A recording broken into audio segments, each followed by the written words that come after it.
South India shopping mall kilo sale అభిమానుల కోరికపై శ్రావణంలో కూడా ఆషాఢం ధరలకి.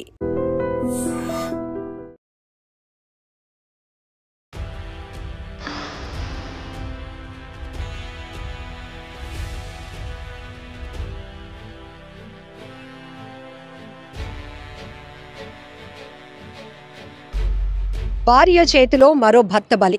ఇలాంటి వార్తలు ఒకప్పుడు విన్నప్పుడు చాలా ఆశ్చర్యంగా, విడ్డూరంగా, వింతగా అనిపించేది. కాస్త మనసులో, గుండెల్లో భయం కూడా ఉండేది. కానీ తరచుగా ఈ వార్తలు చాలా కామన్గా వినిపిస్తున్నాయి. చాలా బాధ అనిపిస్తోంది కదా. అసలు ఏంటి? భర్త అంటే ఒక బాధ్యత, కానీ ప్రియుడు మోజుల్లో పడి అలాంటి భర్తల్నే ప్లాన్ చేసి మరి ప్రియుడితో కలిసి స్కెచ్ వేసి అడ్డు తొలగించుకోవటానికి కూడా కొంతమంది దుర్మార్గపు ఆలోచన చేస్తున్న భార్యల్ని తరచుగా ఈ మధ్య చూస్తూ ఉన్నాం. ఉత్తరప్రదేశ్లోని ఫిరోజాబాద్లో ఓ దారుణమైన ఘటన. ఆమె పేరు శశి, ప్రియుడి పేరు యాదవేంద్ర, భర్త పేరు సునీల్. ఎస్, ఈ శశి అనే ఆమె తన భర్తను అడ్డు తొలగించుకోవాలి అనుకుంది. ప్రియుడితో కలిసి ఉండాలని నిర్ణయించుకుంది. ఈ క్రమంలోనే చాలా రకాల స్కెచ్లు వేస్తూ వచ్చింది. పెరుగన్నంలో నిద్ర మాత్రలు కలిపి భర్తకు పెట్టింది. అయితే మోతాదు ఎక్కువ కావటంతో అతను ఆరోగ్యం క్షీణించడంతో వెంటనే హాస్పిటల్కు తీసుకువెళ్లారు.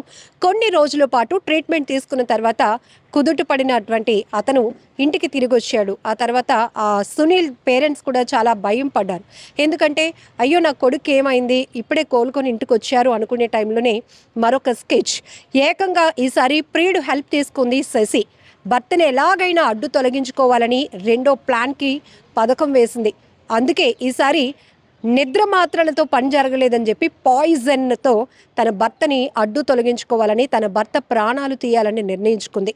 దీనికోసం ప్రియుడు పాయిజన్ను ఆన్లైన్లో ఆర్డర్ పెట్టి రప్పించాడు. అయితే ఈ పాయిజన్ను కిచిడీలో పెట్టినటువంటి శశి, అంటే భార్య శశి, తన భర్తకు కిచిడీలో విషం కల్పించింది. దీంతో సునీల్ ప్రాణాలు కోల్పోయాడు. ఇలాంటి వార్తలు చదవడమే కాదు, వినాలి అన్నా కూడా సొసైటీ ఎటుపోతోందో అని అనేక రకాల ప్రశ్నలు తలెత్తుతున్నాయి. కానీ వరుసగా ఇవే దారుణమైన ఘటనలు. ఇప్పటి వరకు మనం రౌడీ షీటర్లో నేర ప్రవృత్తి కలిగినటువంటి వాళ్ళు ఎక్కువగా హత్యలకు తెగబడుతున్నటువంటి విషయాలు మనం గతంలో చూస్తూ వచ్చాం. ఎందుకంటే వారికి ఏదో నేర ప్రవృత్తి ఉంటుంది. వారు ఎదిగిన కావచ్చు, పెరిగిన వాతావరణం, కుటుంబ నేపథ్యాలు ఇవన్నీ కూడా నేర ప్రవృత్తికి చాలా కనెక్టివిటీగా ఉండేవి అని మనం గత వార్తల్లో చూసాం, ఇలాంటి క్రైమ్ న్యూస్ చూసినప్పుడు. బట్ ఇప్పుడు ఒక మహిళ అంటే చాలా బాధ్యత కలిగినటువంటి ఒక రోల్. కుటుంబ బాధ్యతలే కాదు, తనను తాను మలుచుకుంటూనే తన పిల్లల్ని, భర్తని, అత్తమామల్ని, అమ్మా నాన్నని కూడా ఎంతో కేర్ఫుల్గా, బాధ్యతగా చూసుకోవాల్సినటువంటి పాత్రలో ఒక రోల్లో ఉన్నటువంటి ఒక బాధ్యత కలిగినటువంటి మహిళలు కొంతమంది దుర్మార్గపు ఆలోచన చేస్తున్నారంటే ఎటుపోతోంది? అసలు తల్లి పాత్రలో ఉన్న వాళ్ళు పిల్లల్ని కూడా అడ్డు తొలగించుకుంటున్నారు. భార్య అంటే ఒక నమ్మకం, భార్య అంటే తనకు అన్నీ అనుకునేటువంటి భర్తల్ని కూడా అడ్డు తొలగించుకోవడానికి ప్రియులతో కలిసి స్కెచ్లు వేసి చంపేస్తున్నారు. ఎంత దారుణమైన ఘటనలు. ఒకప్పుడు ఈ వార్త వినాలి అంటేనే చాలా సాహసంగా అనిపించేది, చాలా గుండె ధైర్యం కావాలి. అంత దుర్మార్గురాలు ఎవరు, అంత హృదయం కఠినంగా మార్చుకున్న ఆ రాక్షసి ఎవరు అని అప్పట్లో అనుకునేవాళ్ళం. బట్ ఇప్పుడు ట్రెండ్ మారిందా ఏంటో? ఏం చూసి నేర్చుకుంటున్నారు? వెబ్ సిరీసా, సినిమాలా, సీరియల్ కిల్లింగా? ఏం చూసి ఇలాంటి ఐడియాలు వస్తున్నాయో తెలియదు. కానీ ప్రియుడు మోజులో పడి భర్తలకి దూరం అవుతూ ఉండటం, భర్తల్ని అడ్డు తొలగించుకోవాలి, ప్లాన్ చేసేసి వాళ్ళని చంపేయాలి, ఆ తర్వాత కుటుంబానికి దూరంగా వెళ్ళిపోయి ఇష్టమైన వాళ్ళతో జీవించాలి అనేటటువంటి దుర్మార్గపు ఆలోచనలో నుంచే ఇలాంటి హత్యా నేరాలు మరింతగా పెరుగుతున్నాయి అనటంలో ఎలాంటి డౌట్ లేదు. ఇక్కడ ఈ భార్య శశి కూడా తన భర్త సునీల్ని అడ్డు తొలగించుకొని ప్రియుడు యాదవేంద్రతో కలిసి ఉండాలి అనుకుంది. కానీ సునీల్ తల్లిదండ్రులకు ఒక డౌట్ వచ్చింది. తన కొడుకు చనిపోయిన తర్వాత కోడలి ప్రవర్తనలో చాలా మార్పులు గమనించినటువంటి వాళ్ళు తన కొడుకుని కోడలే చంపించిందా అనే ఒక ఆలోచనతో, ఒక అనుమానంతో పోలీసులకు వారు కంప్లైంట్ ఇవ్వడం జరిగింది. అప్పుడు భర్త సునీల్, ఎవరైతే సునీల్ ఉన్నారో ఆయన హత్యకి, చనిపోవటానికి కారణాలు విశ్లేషించే క్రమంలోనే పోలీసులకు ఇంట్లో పాయిజన్ ప్యాకెట్ అనేది కనిపించింది. దీంతో అప్పుడు క్లారిటీ వచ్చింది. సో భార్య భర్తను ఇలా హత్య చేయించింది, అందుకు కావాల్సినటువంటి ప్లాన్ కానీ, స్కెచ్ కానీ, పాయిజన్ని ఆన్లైన్లో ఆర్డర్ పెట్టి తెప్పించింది ప్రియుడు యాదవేంద్రే అని తెలుసుకున్నటువంటి పోలీసులు ఇద్దరిని కూడా అదుపులోనికి తీసుకున్నారు. ఇక్కడ ఎంత దారుణాతి దారుణం, ఇన్ని వార్తలు చూస్తున్నారు కదా. ప్రతి వార్త ఒక ఘటనను మీ అందరికీ తెలియచెప్పడమే కాదు, అందులో ఇలాంటి హత్యలు, ఆత్మహత్యలకు పాల్పడుతున్న వారి కుటుంబ పరిస్థితులు ఎలా ఉన్నాయి, హత్యలకు తెగబడుతూ నేర ప్రవృత్తి కలిగిన వారి కుటుంబాలు ఎలా విచ్ఛిన్నం అయిపోతున్నాయి, వారికి ఎలాంటి జైలు శిక్షలు అనుభవించాల్సి వస్తోంది, పోలీసుల కస్టడీలో వారు ఎదుర్కొంటున్నటువంటి పరిస్థితులు ఏంటి, ఇవి కూడా మీకు తెలియజెప్పే ప్రయత్నం చేస్తున్నప్పుడు మీకు తెలీదా, ఒక వ్యక్తిని అడ్డు తొలగించుకున్న తర్వాత పోలీసులకు చిక్కకుండా మీరు బయట తిరగగలుగుతారు అని ఎలా అనుకుంటున్నారు? ఎంత అనాలోచితమైన ఆలోచన ఇది. క్షణికావేశంలో ఒక వ్యక్తిని చంపేయాలి, అడ్డు తొలగించుకోవాలి అనుకుంటున్నారు, కానీ ఆ తర్వాత మీరు ఏమవుతారు, జైలు పాలవుతారు అనే విషయాన్ని గమనించుకోలేకపోతున్నారా? సొసైటీలో ఒక చెడ్డ ముద్ర వేసుకోగలుగుతారు అని ఆలోచించుకోలేకపోతున్నారా? ఎందుకు ఈ క్షణికావేశం?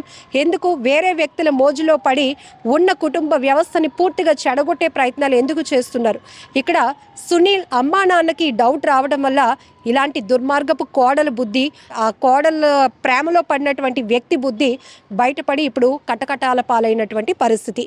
ఇదొక్కటే కాదు, తరచుగా ఉత్తరప్రదేశ్లోనే కాదు అనేక రాష్ట్రాల్లో ఇలాంటి ఘటనలు మనం తరచుగా చూస్తూనే ఉన్నాం.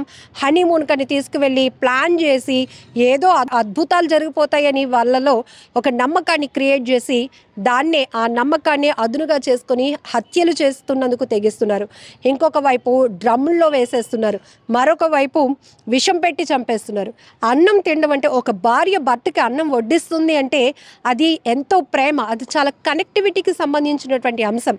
కానీ అక్కడ ఆ ప్రేమతోనే నమ్మించి ఇలా గొంతు కోస్తున్నటువంటి భార్యలు ఇప్పటికైనా మారాల్సిన పరిస్థితి ఉంది. ఏది శాశ్వతం అంటే మనం శాశ్వతం, మనకి మన కుటుంబాలే శాశ్వతం అనే విషయాన్ని మాత్రం ఖచ్చితంగా తెలుసుకోవాల్సిన అవసరం ఉంది. ఎందుకంటే మన భారతీయ సంస్కృతిలో కావచ్చు, ప్రపంచం ఏంటి, ఈ భూమాతని మనం ప్రతి సందర్భంలో ఒక ఎగ్జాంపుల్గా తీసుకుంటాం. భూదేవి అంత ఓర్పు మహిళకు ఉంటుంది అని.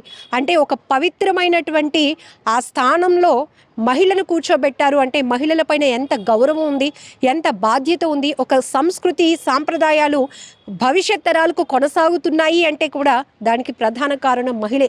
అలాంటి మహిళలు ఇప్పుడు రాక్షసులుగా మారిపోతూ సమాజానికి ఎలాంటి మెసేజ్ ఇవ్వాలి అనుకుంటున్నారు, మిమ్మల్ని మీరు ఎలా చూపించుకోవాలి ఈ సొసైటీలో అనుకుంటున్నారు, మీ పిల్లల పరిస్థితి ఏంటి, చంపేస్తున్నారు మీ భర్తల్ని, వాళ్ళ అమ్మా నాన్నల పరిస్థితి ఏంటి, మీ అమ్మా నాన్న మీ గురించి ఇలాంటి కూతుర్ని కన్నానా, ఇలాంటి కొడుకుల్ని కన్నామా అని మీ తల్లిదండ్రులు ఎంత రోధిస్తూ ఉంటారు, వారు ఎంత నరకయాతన అనుభవిస్తుంటారు ఒకసారి ఆలోచించండి. ఇలాంటి నేర ప్రవృత్తులు ఆగాలి అంటే, ఇలాంటి దుర్మార్గాలు ఆగాలి అంటే మీరేమనుకుంటున్నారో కూడా కామెంట్ బాక్స్లో మెన్షన్ చేయండి.